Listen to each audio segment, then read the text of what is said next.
Chioggiotto, boss del narcotraffico arrestato in Colombia, l'annuncio della procura di Venezia. Villa con piscina, auto di lusso, era in fuga dal 2023, era scappato all'estero fingendosi un turista.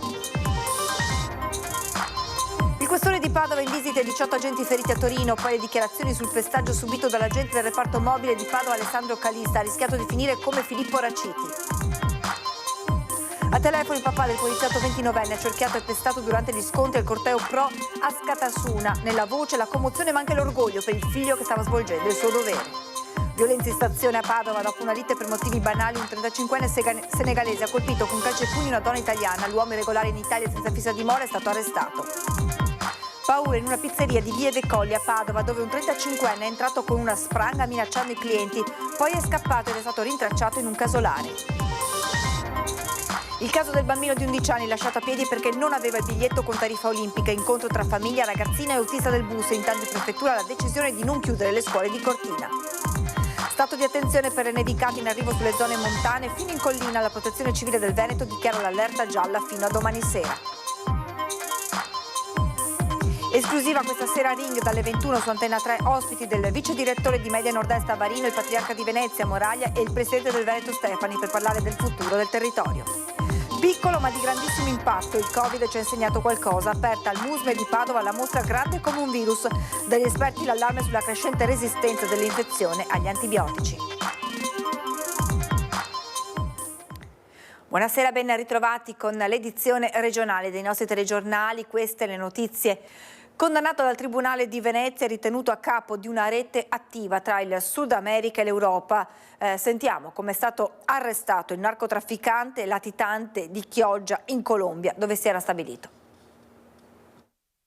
Va segnalato come la Procura e i Carabinieri non hanno mai smesso di cercare questa persona. L'abbiamo cercata in Europa, l'abbiamo cercata fuori dall'Europa, l'abbiamo seguita in diversi stati esteri e alla fine, nei giorni scorsi, è stata arrestata. Tradito dal tatuaggio sul petto ripreso dal drone. Così è stato arrestato in Colombia dopo 3 anni di latitanza in cui i carabinieri non hanno mai smesso di cercarlo, il narcotrafficante chioggiotto Lorenzo dei Meneghetti. Il 30 gennaio nella villa in cui viveva a Santa Marta mentre si rilassava in piscina. Grazie al servizio di cooperazione internazionale Interpol siamo riusciti a individuare con una cooperazione con la polizia colombiana l'area dove il latitante si stava rifugiando. Il nostro personale è stato inviato in Colombia, lo scambio di informazioni con le autorità colombiane ha portato a individuare con esattezza la casa dove lui si trovava e lì è stato utilizzato un drone della polizia colombiana che dall'alto è riuscito a certificare, a dimostrare che si trattasse veramente del nostro latitante, che noi non vedevamo comunque da 3 anni. In particolare, siccome stava in piscina, era esposto un tatuaggio che ci ha dato la conferma e quello ha fatto scattare il blitz e la cattura. L'indagine condotta dal nucleo investigativo del Comando Provinciale dei Carabinieri di Venezia con attività tecnica e analisi di flussi finanziari è iniziata a febbraio 2023, quando dei Meneghetti aveva fatto perdere le tracce raggiunto da un ordine di carcerazione per un cumulo di pene a seguito della condanna a 9 anni di reclusione.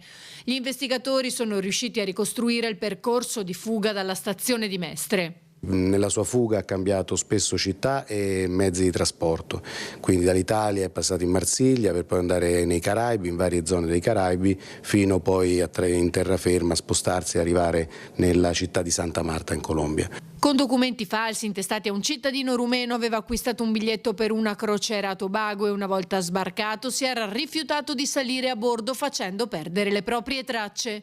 È in carcere in Colombia. Sì, è in carcere in Colombia, adesso si stanno avviando tutte le procedure perché lui dovrà comunque scontare il suo debito con la giustizia italiana. Dei Meneghetti, a cui sono contestati i reati di associazione a delinquere finalizzata al traffico di stupefacenti e lesioni personali aggravate dall'uso di armi, era già stato arrestato in flagranza nel 2013 per aver ceduto 11 kg di marijuana ed era ritenuto un elemento di spicco di un'associazione a delinquere che a Chioggia e a Milano gestiva lo spaccio di ingenti quantitativi di stupefacenti provenienti dai Balcani, dal Marocco o dalla Spagna. Il questore di Padova questa mattina ha fatto visita ai 18 agenti feriti a Torino, poi durante la commemorazione per la morte di Filippo Raciti è intervenuto sui gravi fatti di sabato pomeriggio con il pestaggio del poliziotto del reparto mobile di Padova, Alessandro Calista, accerchiato e preso a colpi di martello dai manifestanti. Attacchi preordinati, di attacchi proditori, studiati, organizzati, aventi come obiettivo, no, chi indossa l'uniforme, i poliziotti che erano lì, in quanto chi indossa l'uniforme rappresenta lo Stato. La cruenza e la violenza sono sotto gli occhi di tutti. Abbiamo rischiato un'altra vittima del dovere. Il questore di Padova, Marco Dorisio, non ha dubbi. Nella guerriglia di Torino, durante il corteo per il centro sociale a Scatassuna, l'agente Alessandro Calista ha rischiato di perdere la vita. Parole dette durante la cerimonia di commemorazione dei 19 anni della morte di un altro poliziotto, Filippo Raciti, morto a Catania il 2 febbraio del 2007 durante gli scontri allo stadio nel derby con il Palermo. Il poliziotto del reparto mobile di Padova, Calista, è ritornato in città dopo le dimissioni dall'ospedale di Torino. Le indagini della Digos e l'analisi dei filmati che riprendono il pestaggio del poliziotto dimostrano la premeditazione dell'azione. Dalle prime indagini sembra che si tratti di un atto criminale preordinato che ha manifestato tutta la sua violenza. Le scene ci restituiscono uno scenario di guerra vero e proprio. Il prefetto di Padova spera di poter incontrare Alessandro Calista insieme al collega Lorenzo Virgulto, che lo ha aiutato a mettersi in salvo ed è rimasto a sua volta ferito. Anche il questore Odorisio ha sentito al telefono il poliziotto e sono riusciti anche a scherzare sulle comuni origini abruzzesi. Abbiamo sorriso, lui ha detto: ecco, questo mi ha salvato perché noi abruzzesi abbiamo la corazza dura, richiamandoci alla Maiella, che è il massiccio della Maiella, quindi anche un momento, ecco, mettersi alle spalle il peggio è passato e quindi ricominciare. Anche dalle istituzioni locali la vicinanza ai due poliziotti feriti a Torino, ma tante anche le attestazioni di solidarietà dei cittadini. Centinaia le lettere arrivate in questura a Padova che il questore ha voluto leggere commosso dall'affetto della gente. Poi, insieme al prefetto, ha fatto visita agli altri 18 poliziotti feriti. Intanto, all'arresto del 22enne toscano per le violenze di sabato contro il poliziotto padovano si sono aggiunti altri 2 fermi e 24 denunce. E abbiamo raggiunto al telefono il papà di Alessandro Calista, il poliziotto del reparto mobile di Padova, ferito negli scontri a Torino. Io sono orgoglioso di mio figlio. La voce rotta dalla commozione, l'orgoglio di un padre che ha visto in diretta quello che stava accadendo al figlio, circondato e picchiato a Torino nella guerriglia esplosa durante la manifestazione per il centro sociale a Scatassuna. Gianfranco Calista è il papà di Alessandro, il poliziotto del secondo reparto mobile di Padova, ripreso nel video mentre viene assalito dai manifestanti, uno in particolare che lo colpisce con un martello. I genitori che vivono a Pescara si sono accorti di quanto stava accadendo al figlio guardando il telegiornale. Ho visto in diretta, stavo mangiando. Quello è successo verso le 7, 19 e 20, 19 e 30. Quando ho visto quel poliziotto, poi non so come è rimasto da solo, mi sa che gli hanno colpito una gamba con una pietra perché c'ha i punti a una gamba. Quando si è alzato, ho visto i capelli che ce l'hanno un po' rasati. Mia moglie stava seduta in poltrona, te lo giuro, ho pensato a mio figlio, perché è lui. Gianfranco Calista ha cercato di restare tranquillo, di rassicurare la moglie, ma ha capito subito che quel poliziotto era proprio il figlio Alessandro, che da anni è in forze al reparto mobile di Padova. Il sospiro di sollievo dopo un'ora, quando la compagna di Alessandro ha ricevuto sue notizie dall'ospedale. Dopo una giornata in osservazione alle Molinette di Torino, ieri in serata l'agente Calista è stato dimesso con una prognosi di 20 giorni ed è tornato a Padova. Il tempo anche per una telefonata scherzosa al papà. Lui un po' spiritoso mi ha detto: papà, come stai? Io ho detto: tu come stai, capito? Episodio di violenza in stazione a Padova. Dopo una lite per motivi banali, un 35enne senegalese ha colpito a calci e pugni una donna italiana. L'uomo irregolare in Italia senza fissa dimora è stato arrestato. Arrestato dagli agenti delle volanti a ridosso del piazzale della stazione. È accaduto sabato sera. Sono le 23:10 quando un uomo chiede aiuto a una pattuglia in transito. Una donna era stata aggredita con calci e pugni e lui aveva chiamato il 118. Trovata la donna, una cittadina italiana di 42 anni, gli agenti hanno ricostruito quanto accaduto. La vittima aveva discusso pochi minuti prima con uno straniero, dalle parole si era passati ai fatti e l'uomo, che conosceva, l'aveva colpita con violenza per poi fuggire. Grazie alla descrizione gli agenti hanno rintracciato l'aggressore, un senegalese di 35 anni, irregolare in Italia, senza fissa dimora, con numerosi precedenti alle spalle e già raggiunto da un avviso orale del questore. Nonostante la reazione violenta del 35enne che ha ferito 3 agenti, l'uomo è stato bloccato e caricato nell'auto di servizio che ha danneggiato colpendola con calci al finestrino. Per il senegalese è scattato l'arresto, avviata anche la procedura di allontanamento dall'Italia con collocamento a un CPR. Restiamo a Padova con la paura vissuta in una pizzeria di Via dei Colli, dove un 35enne è entrato con una spranga minacciando i clienti. Era entrato in una pizzeria di Via dei Colli a Padova agitando una spranga e seminando il panico tra i clienti minacciati per poi fuggire dal locale. È sabato sera quando la centrale operativa dei carabinieri viene allertata. Giunti sul posto, i militari del NORM della compagnia di Padova hanno prima sentito i presenti, poi iniziato le ricerche che hanno portato a rintracciare l'uomo nella stanza di un casolare abbandonato che si trova vicino alla pizzeria. Si tratta di un 35enne nordafricano senza fissa dimora e già noto alle forze dell'ordine. Nella stanza dove si era rifugiato è stata anche recuperata la spranga, che si è rivelata essere un troncarami telescopico in acciaio della lunghezza di 85 cm. Il 35enne è stato denunciato per porto abusivo di armi e di oggetti atti ad offendere. Il troncarami è stato sequestrato. Questa mattina nella sua galleria d'arte di Rosà l'ingegnere Menegon si è raccontato ai media dopo il suo allontanamento durato 23 giorni. È la coscienza della gente che è messa in gioco, è il fatto che questo sistema deve essere riformato. Io, a conclusione di questa roba e nel momento in cui ritengo di aver raggiunto l'apice del pericolo, di quelle famose paure che avevo, è che non so più chi è il mio nemico. Non credo che il mio nemico siano i calabresi, non lo credo. Credo che il pericolo venga da altre parti. A ruota libera, lasciando però tanti dubbi ancora aperti, l'ingegnere Antonio Menegone, il super perito nella battaglia contro i velox irregolari, che ha voluto spiegare il perché del suo allontanamento e soprattutto ha raccontato le vicende che lo hanno riguardato in prima persona, relative al suo lavoro che sta portando avanti da oltre 20 anni, consulenze, indagini che ha svolto, risultando per qualcuno forse persona molto scomoda, cominciando dalla nomina nel settembre 2023 a consulente della Procura di Cosenza per i velox.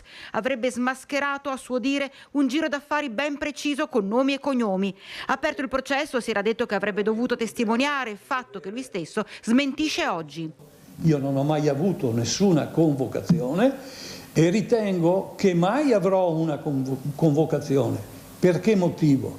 Perché la mia perizia che ho depositato, che mi è stata pagata, è stata seppellita. Menegon parla di dispositivi mai omologati e ugualmente attivati, di interessi dei cittadini non rispettati. C'è questa differenza che vede il cittadino, visto in una maniera che ha molte meno tutele di quanto succede per un qualsiasi funzionario di pubblica amministrazione. E questa è una cosa che mi amareggia molto. Lei si è sentito minacciato dallo Stato? Da poteri dello Stato. Io credo che anche nel passaggio tra molte delle vicende che mi sono occorse anche sotto il profilo giudiziario ci sia alla fine un suggeritore. A volte dico che sono diventato il cospito della giustizia, cioè un'entità in cui viene riconosciuta come una persona pericolosa.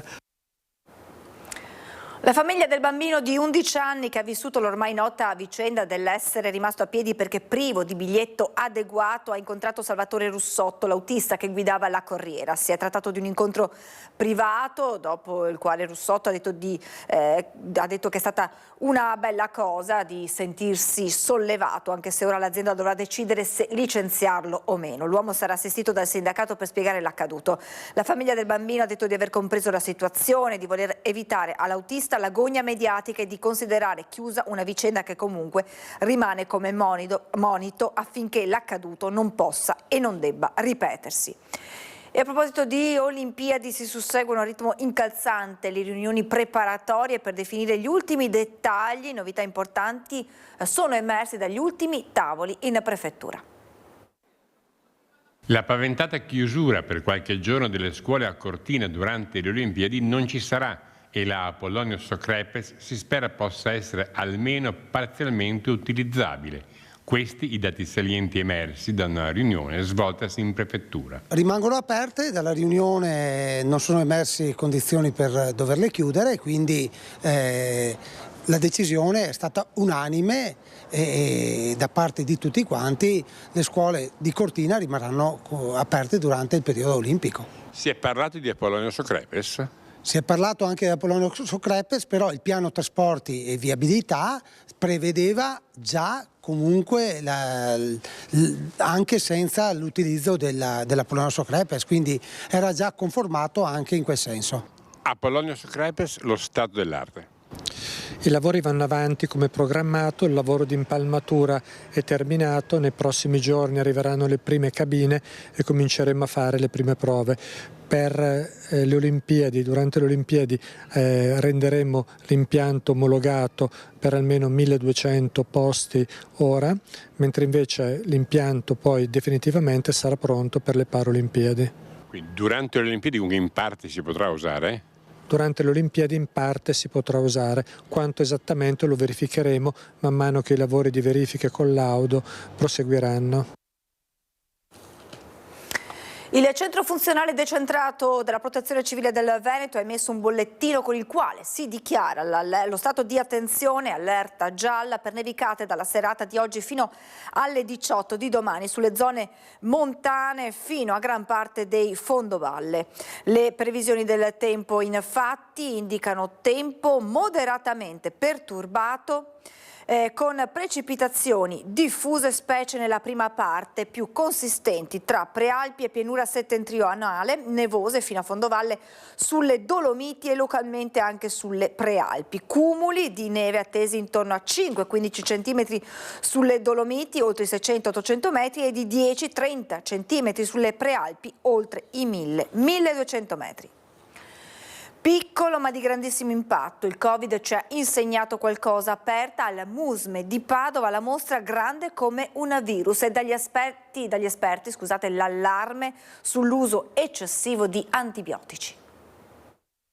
Diciamo che il 2050 è una data che è stata individuata come quella che potrebbe essere, diciamo, una frontiera di non funzionalità più degli antibiotici, però quando si dovesse verificare quella condizione per cui noi non portiamo avanti, noi per intendere tutti quanti, quella che è il contrasto a questa pandemia silenziosa che è l'antibiotico resistenza. Questo è l'allarme che la dottoressa Russo lancia in tema di antibiotico resistenza, un tema su cui va sensibilizzata la popolazione a non eccedere con l'uso di questa preziosa tipologia di farmaci.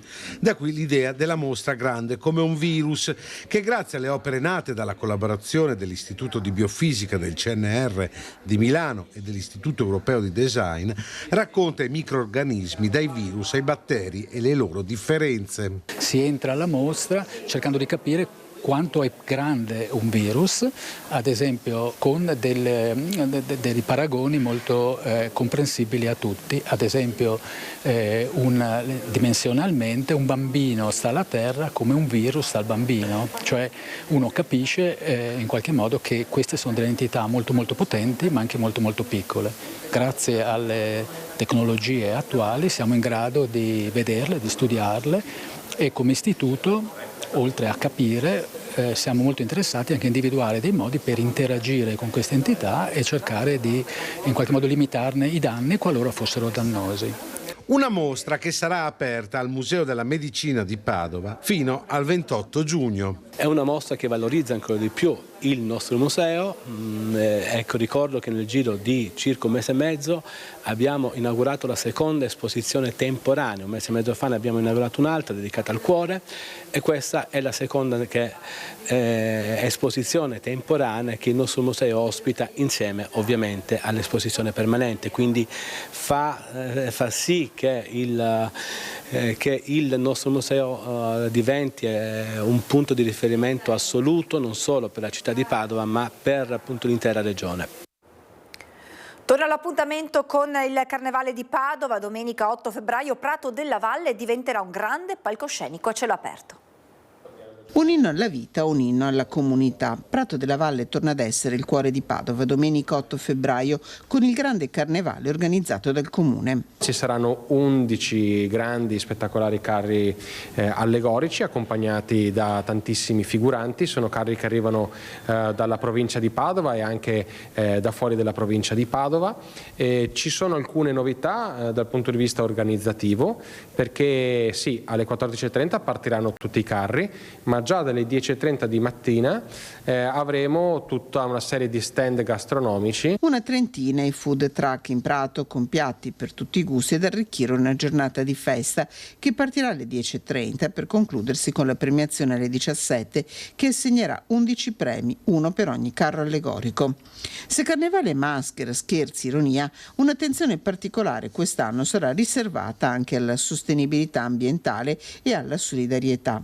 Già da sabato 7 febbraio e poi per tutto il fine settimana lungo di Carnevale torna il trenino nel centro storico Prato della Valle. L'8 febbraio sarà chiuso al traffico con varchi di accesso che permetteranno l'ingresso di 30.000 persone. In caso Giove Pluvio decidesse di fare uno scherzo non previsto per ora, la festa sarà rinviata a lunedì 16 febbraio. L'invito è quello a vestirsi in maschera per chi vuole e portare ovviamente la famiglia per divertirsi insieme. Noi continuiamo a investire su questi grandi eventi perché danno un'occasione per creare comunità, stare insieme, ma anche per promuovere la città di Padova. È davvero tutto, vi lascio ora alla sigla e alle previsioni del tempo. Grazie per l'attenzione e buona serata.